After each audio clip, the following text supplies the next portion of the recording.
Hey everybody, it's Deja with Knit and Crochet Ever After. Today we're going to do the dope diagonal pattern. This is an easy knit and purl repeat that creates these cool diagonals. Stick around after the actual stitch pattern to learn more about this and what you can do with it. Otherwise, we're going to get started.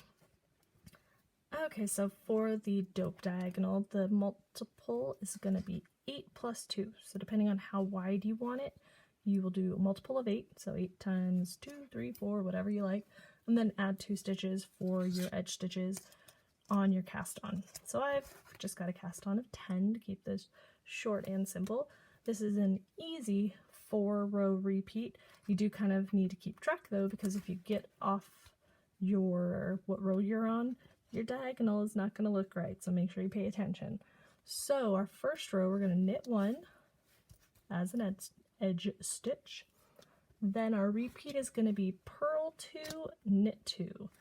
So we're going to do 2 purl stitches, 2 knit stitches. We'll repeat that across to the last stitch. And try not to split our yarn. I love these lace tips because they keep me from getting stuck. Then on that very last stitch, we're going to purl 1. And our first row is complete. You don't really need a setup row or edge for this stitch pattern because of the knits and purls. It keeps it laying flat for the most part. So you don't need to put an edging if you don't want to.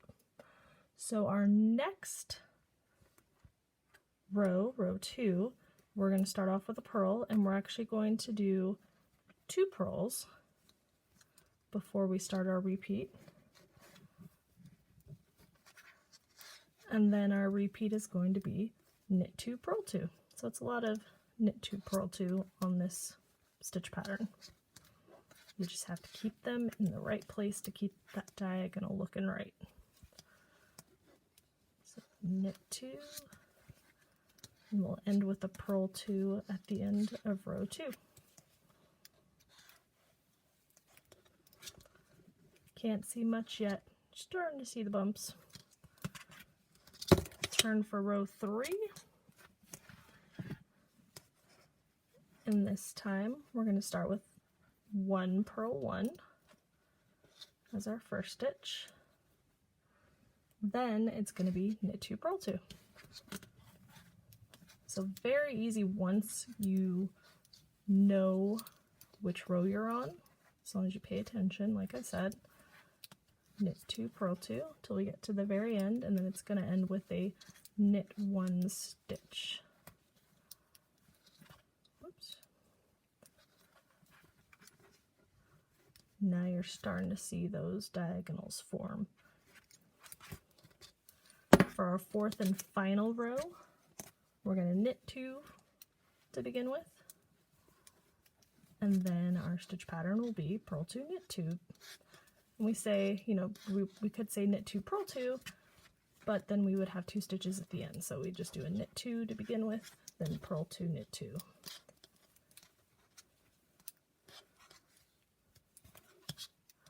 So it's a really easy, fast pattern to work up. And you're going to repeat those 4 rows over and over again until you get your desired length. And I love this fabric because it's reversible, so your diagonals are going in the opposite way, of course, but it's nice and both sides can be worn. Very stretchy, minimal blocking required. It does kind of pull a little bit because it is a diagonal, so it's almost a little bit of a bias, but really easy to work up. And if you do make a mistake and you see that your diagonal is off, it's not too bad to be able to drop your stitch and fix, but you'll also probably catch it after a row or 2, so you can go back and fix it really easily.